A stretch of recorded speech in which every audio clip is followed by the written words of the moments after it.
Ya. Kali ini kita akan melanjutkan materi kita tentang solenoida. Jadi pada sebelum-sebelumnya itu kita sudah membahas tentang medan magnetik pada kawat lurus panjang melingkar dan adalah solenoida juga ya, kalau nggak salah saya. Nah, sekarang kita melanjutkan karena di sini ada yang mau saya sampaikan secara khususnya dia ya. Oke, kita lihat dulu untuk solenoida yang pertama ini. Jadi solenoida itu nanti ya seperti itulah gambarannya. Dia kawat lurus lalu dibengkokkan, kemudian dililitkan pada sebuah logam yang lain. Ini biasanya logamnya itu terbuat dari besi lunak. Ya, terbuat dari besi lunak dia. Nah, kemudian coba kalian perhatikan, yang mau saya tekankan di sini adalah ini tanda panah yang warna hitam. Ya, itu menjadi patokan atau acuan sama kita untuk menentukan arah dari kutub arah dari kutub medan magnetik ya. Jadi patokannya di situ dia. Nah, kalaulah kalian bisa melihatnya dengan jelas dan memperhatikannya dengan jelas, di sini ya, yang hitam ini arus masuk. Sudah. Nah, kemudian kawat penghantar mulai, ingat ya kalimat saya, mulai dililitkan. Itu dari belakang. Oke. Mulai dililitkan dari belakang sehingga nantinya akhir dari lilitan kawat dia akan di depan. Seperti ini. Ya, dia akan di depan. Nah, kemudian dari gambar ini jelas ya terlihat sama kita. Nantinya untuk rumus menentukan besar kuat medan magnetiknya itu nanti sesuai dengan rumusannya yang bisa kita lihat di layar. Kalau nanti di pusat mu0 kali I kali N dibagi panjang dari solenoidanya ya, ingat ya, panjang solenoidanya, bukan panjang kawat lurus yang tadi dibuat melingkar, enggak, tetapi panjang solenoidanya. Terkadang jebakan soal di sana dia bermain-main dengan kalimat panjang kawat sekian meter lalu dililitkan membentuk sebuah solenoida dengan jari-jari ya, katakanlah jari-jarinya R.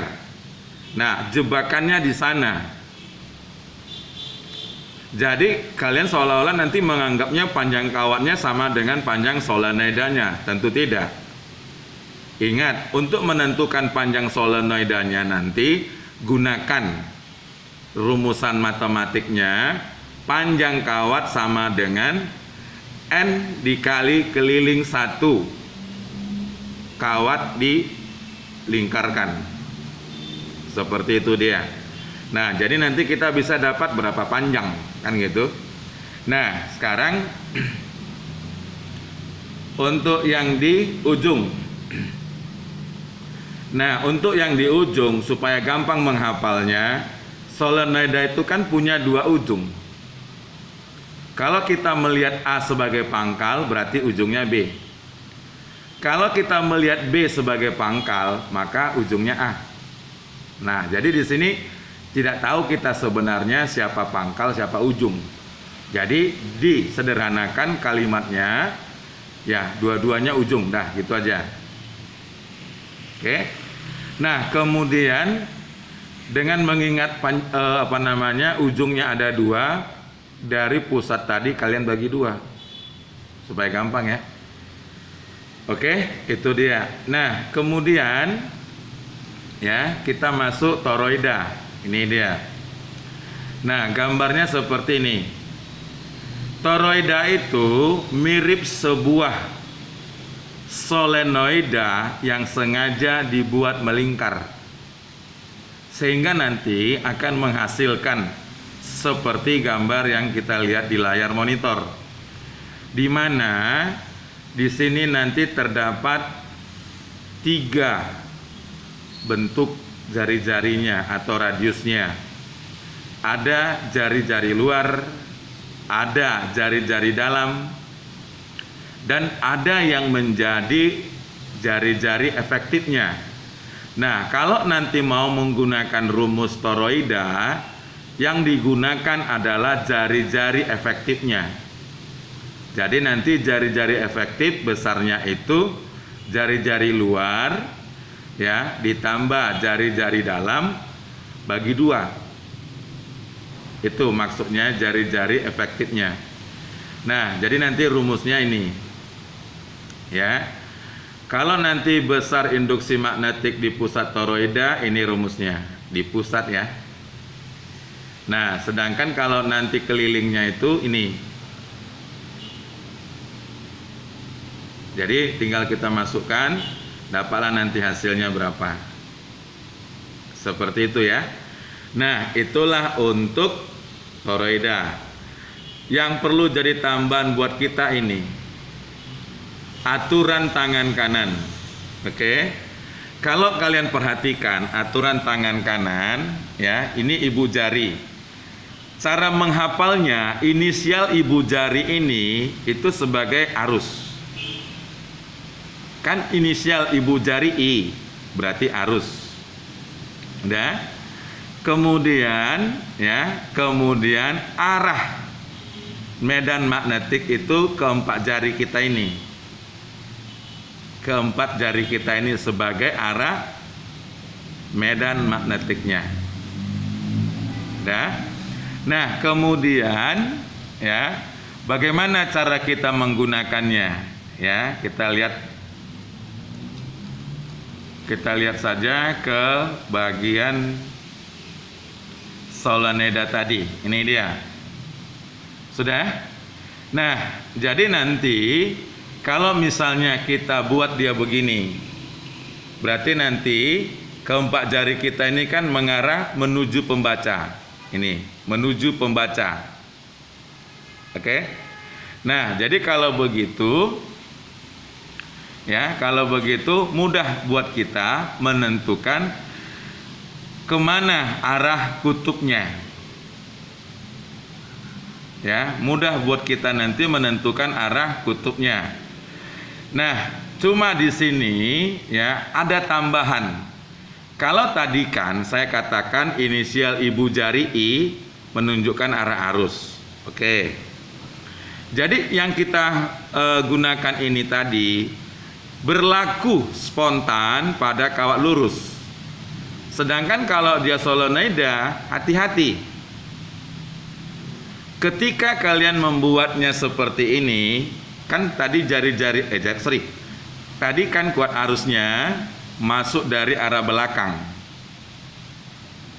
Sudah masuk dari arah belakang, berarti nanti kalau kita menggunakan aturan tangan kanan, seperti inilah modelnya. Jadi keempat jari-jari kita untuk kasus solenoida menunjuk arah arus. Sedangkan ibu jari menunjuk ke kutub. Itu biasanya kutub utara. Ya, kutub utara. Jadi pangkal dari telapak tangan kita jadinya kutub selatan.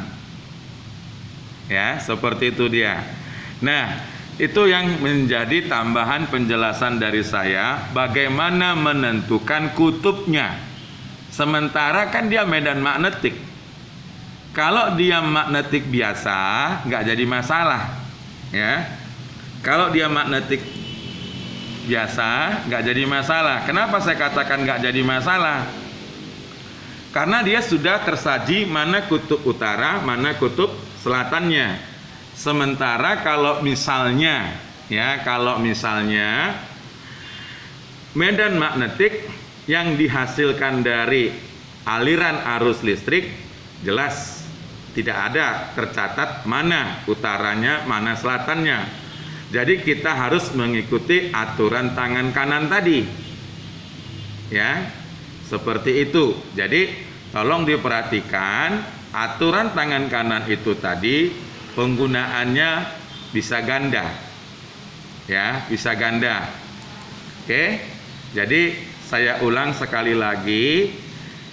Aturan tangan kanan berlaku secara spontan ketika ini berbentuk kawat lurus. Sementara kalau berbentuk solenoida, keempat jari kita menjadi penunjuk arus listrik. Ibu jarinya sebagai penunjuk kutub utara. Seperti itu. Oke? Sampai di sini ada kira-kira yang mau ditanyakan?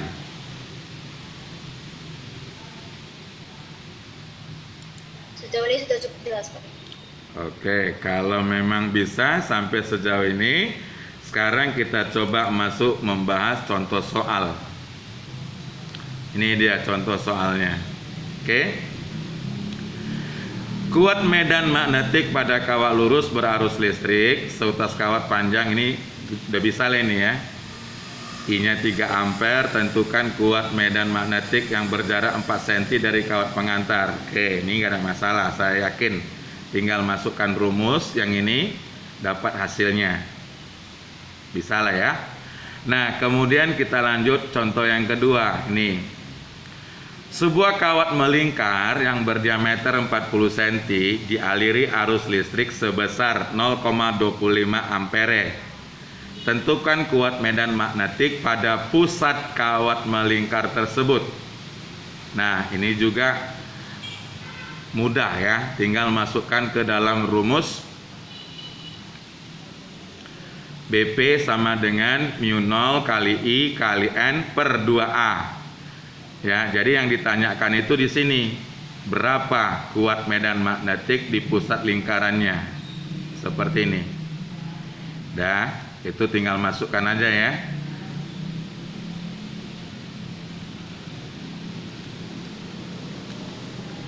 Bisa ya, lihat ya angka-angkanya. Diameter kawat 40 cm. Berarti nanti kita hitung jari-jari 0,2 meter. Kuat arusnya 0,25. Masukkan ke rumus, maka nanti kita peroleh hasilnya pi per 2. Oke. Nah, seperti itu untuk pertemuan kita kali ini. Jadi semoga pertemuan singkat ini bisa bermanfaat dan dapat nanti kita gunakan ketika menyelesaikan sejumlah soal-soal. Oke, sebelum kita tutup, ada pertanyaan?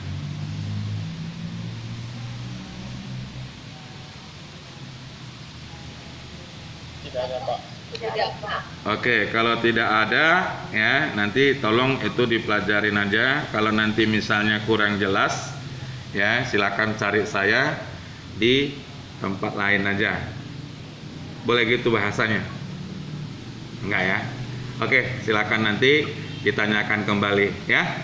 Oke, sampai segitu saja dulu. Terima kasih, selamat pagi dan salam sehat selalu.